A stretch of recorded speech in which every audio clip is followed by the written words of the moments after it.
आपने गाना सुना होगा, अप्रैल फूल बनाया तो उनको गुस्सा आया, इसमें मेरा क्या कसूर है, जमाने का दस्तूर है। अप्रैल फूल बनाया, लेकिन आपके मन में ये सवाल तो कौंधता होगा कि आखिर इसे शुरू किसने किया, सबसे पहले ये कहाँ शुरू हुआ, सबसे पहले कौन मूर्ख बना। तो आइए आज हम आपको 5 PM के 5 का तड़का में बताते हैं कि अप्रैल फूल के पीछे क्या किंवदंतियां हैं, इसके पीछे क्या कहानी छुपी है, आखिर ये कहां से शुरू हुआ। सबसे पहले बात करते हैं 5वें नंबर की। सबसे बड़ा सवाल तो यही है कि 1 अप्रैल को ही अप्रैल फूल क्यों मनाया जाता है, क्या सच में ये फूल डे है। गूगल पर तमाम जगहों पर सर्च करने पर भी इसका सबूत नहीं मिलता कि आखिर ये 1 अप्रैल को ही मूर्ख दिवस के रूप में क्यों मनाया जाता है। लेकिन इसके पीछे कई कहानियां प्रचलित हैं। इनमें से एक कहानी ये भी है कि कहा जाता है कि इसकी शुरुआत 1381 में हुई थी। ये बताया जाता है कि उस समय के राजा रिचर्ड जीती ने और बोहेमिया की रानी एनी ने घोषणा की थी कि वो 32 मार्च 1381 को सगाई करने वाले हैं। ये खबर सुनकर जनता खुशी से झूम उठी थी, लेकिन जब वो तारीख आई तब लोगों को इसका एहसास हुआ कि हमें तो मूर्ख बनाया गया था, क्योंकि 32 मार्च तो आता ही नहीं और 31 मार्च को लोगों को ये एहसास हुआ। इसके बाद वो सब समझ चुके थे कि उन्हें मूर्ख बनाया गया है। अब बात करते हैं चौथे नंबर की। हमने पहले भी कहा था कि अप्रैल फूल मनाने के पीछे कोई ठोस प्रमाण तो नहीं मिलता, लेकिन कई कथाएं प्रचलित है। इन्हीं में से एक कथा ये भी है और इसका भी कनेक्शन विदेश से ही है। इस कथा के अनुसार कहा जाता है कि अप्रैल फूल डे की शुरुआत 1392 में ही हो गई थी, लेकिन कुछ कहानियों में कहा गया है कि अप्रैल फूल डे मनाने का सिलसिला 1582 में शुरू हुआ था और इसे फ्रांस में शुरू किया गया था। ये भी बताया जाता है कि वह पोप चार्ल्स का जमाना था। तब पोप चार्ल्स ने रोमन कैलेंडर की शुरुआत की थी। इस रोमन कैलेंडर में 1 अप्रैल से वर्ष की शुरुआत दिखाई गई थी और इस दिन को लोग लाइट मूड में रहने का निर्णय ले चुके थे और 19वीं शताब्दी आते आते इस दिन को मूर्ख दिवस के रूप में मनाया जाने लगा। लोग एक दूसरे को मूर्ख बनाकर काफी खुश हो रहे थे।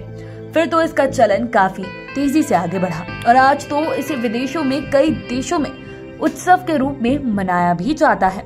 इसका संबंध जूलियन और ग्रेगोरियन कैलेंडर से भी है। बता दें कि जूलियन कैलेंडर 1 अप्रैल से तो ग्रेगोरियन कैलेंडर 1 जनवरी से शुरू होता है। अब बात करते हैं तीसरे नंबर की। 1 अप्रैल को मूर्ख दिवस के रूप में अब तो पूरे विश्व में मनाया जाता है।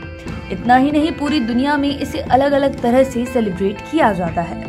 दरअसल पहले अप्रैल फूल फ्रांस समेत अन्य यूरोपीय देशों में मनाया जाता था, लेकिन ये धीरे धीरे भारत समेत अन्य देशों में भी मनाना शुरू कर दिया गया।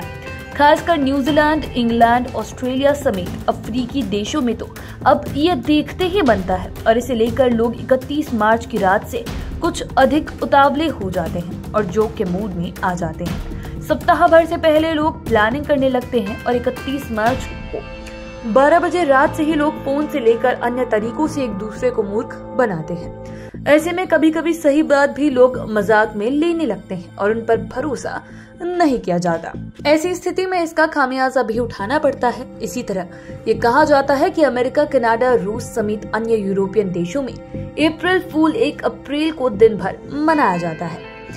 अब बात करते हैं दूसरे नंबर की। इसमें बताते हैं कि मजाक तो बहुत तरीके से किया जाता है। कहीं किसी के बारे में बीमार होने की बात कही जाती है तो कहीं कुछ और ही बहाना बनाकर लोग एक दूसरे को मूर्ख बना देते हैं।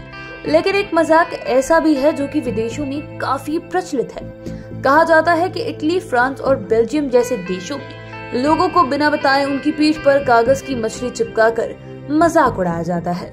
वहीं यूक्रेन में अप्रैल फूल मनाने के लिए खास तौर पर राष्ट्रीय अवकाश की घोषणा की जाती रही है। हालांकि यूक्रेन पिछले 1 साल से युद्ध की त्रासदी झेल रहा है, लेकिन अब उस देश में मजाक के साथ क्रूर मजाक ही हो गया है। खास बात कि स्पेन में अप्रैल फूल 28 सितंबर को तो डेनमार्क में 1 मई को अप्रैल फूल डे मनाया जाता है। अब बात करते हैं पहले नंबर की। विदेशों की देखा देखी अप्रैल फूल मनाने का प्रचलन अपने देश भारत में भी आ गया है और कहा जाता है कि पहले तो इसकी शुरुआत दिल्ली से हुई थी। इसके बाद ये हिंदी पट्टी राज्यों में छा गया और अब तो ये जम्मू कश्मीर से लेकर कन्याकुमारी तक मनाया जाता है। बिहार और यूपी में तो ये हंसी मजाक सियासी गलियारे में पहुंच गया है। यहाँ तक कि ये मजाक मीडिया के गलियारे में भी पहुंच गया था। कुछ अखबार तो पहले बाज़ाब्ता एक पेज इसी पर रहा करते थे और इसके माध्यम से नेताओं पर जोक प्रकाशित किए जाते थे। हालांकि युवाओं के बीच आज भी ये देखने को मिलता है। इसे लेकर कहीं कहीं तो बाज़ाब्ता कवि सम्मेलन का भी आयोजन किया जाता है। आप चैनल के साथ बने रहें। अगर इस वीडियो को फेसबुक पर देख रहे हैं तो पेज को लाइक करें, यूट्यूब पर देख रहे हैं तो चैनल को सब्सक्राइब करें। धन्यवाद।